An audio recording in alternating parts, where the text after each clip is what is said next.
சொல்லுங்க. நீங்கள் உங்களுக்கு என்ன தொந்தரவு இருந்துச்சு இத்தனை வருஷமா? சார் எனக்கு கல் இருந்தது. கிட்னியில் கல் இருந்துச்சு. கிட்னியில் கல் இருந்தது. உடம்பு சரியில்லாமல் கண்ணா. எவ்வளோ நாளாக இருந்துச்சு உங்களுக்கு அந்த மாதிரி? அது ஒரு 4 மாசமே இருந்திருக்கும். 4 மாசமா? 4 மாசமே இருந்திருக்கும். உங்களுக்கு தான் அதிகமாக இருந்துச்சா? எனக்கு தான் சார் அதிகமாக இருந்துச்சு. அவருக்கு கூட இருந்துச்சு? அவருக்கு இல்லை. அவருக்கு அந்த தொந்தரவு இல்லை. 3 நாள் பிறகு இந்த ஹாஸ்பிட்டல் வந்த பிறகு தொந்தரவு கொஞ்சம் கம்மி ஆயிடுச்சு. இப்போ 4 மாசம் வந்துச்சு. அங்கே ஹாஸ்பிட்டல் வந்ததுனால வலி கொஞ்சம் கம்மியாக இருந்தது. அதனால தான் இந்த ஹாஸ்பிட்டலுக்கு வரேன். சரி. இது 4 மாசமா இதுக்கு முன்னாடி வெளியில எங்கன்னா பாத்தீங்களா? வெளியில அங்கங்க பார்த்தங்க சார். மாத்திரை வாங்கி சாப்பிட்டோம். அது செட் ஆகல. எங்கேயுமே கேட்கல. இங்க வந்த பிறகு அந்த மாத்திரை சிறப்பு கொடுத்தாங்க, இன்ஜெக்ஷன் போட்டாங்க. அதனால கல்லும் வந்துடுச்சு. கல்லும் வந்துச்சு. வலியும் கொஞ்சம் கம்மியாயிடுச்சு. வலியும் குறைஞ்சிடுச்சு. அதனால தான் இந்த ஹாஸ்பிட்டலுக்கு வந்தேங்க. சரி. உங்களுக்கு என்ன தொந்தரவு இருந்துச்சு அது மாதிரி? இந்த இடுப்பு வலி இருந்தது. இடுப்பு வலி அதிகமாக இருந்துச்சு. இடுப்பு வலியெல்லாம் இருந்தது. கழுத்து வலி நிறைய இருந்தது.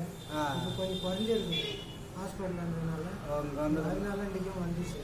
இப்போ ஒரு 2 இன்ஜெக்ஷன் பண்ணாங்க. இடுப்புல வலி அதிகமாக இருந்துச்சு. கழுத்து நரம்பு வலியெல்லாம் உங்களுக்கு அதிகமாக இருந்துச்சு.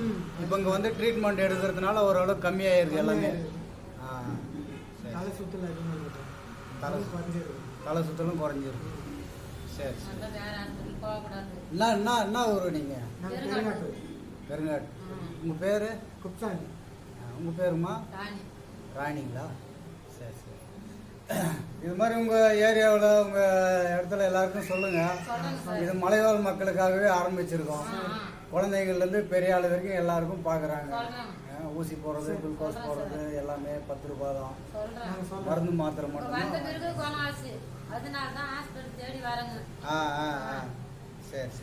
சரி. உங்களை மாதிரி நிறைய பேர் வருவாங்க.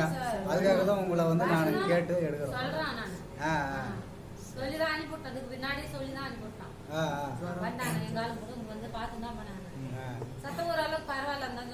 பரவாயில்ல, நல்லா இருக்குன்றாங்க. உங்களுக்கு டாக்டர் எப்படி ட்ரீட்மெண்ட் எல்லாம் பார்க்குறாரு? உங்களுக்கு எப்படி அட்வைஸ் பண்ணுறாரு? எப்படி சொல்கிறாரு? இடம் போட்டு பார்க்குறாங்க. பார்த்துட்டு அதுக்கு எல்லாம் பிபி அதெல்லாம் செக் பண்ணி எல்லாம் கரெக்டாக இன்ஜெக்ஷன் போடுறாங்க.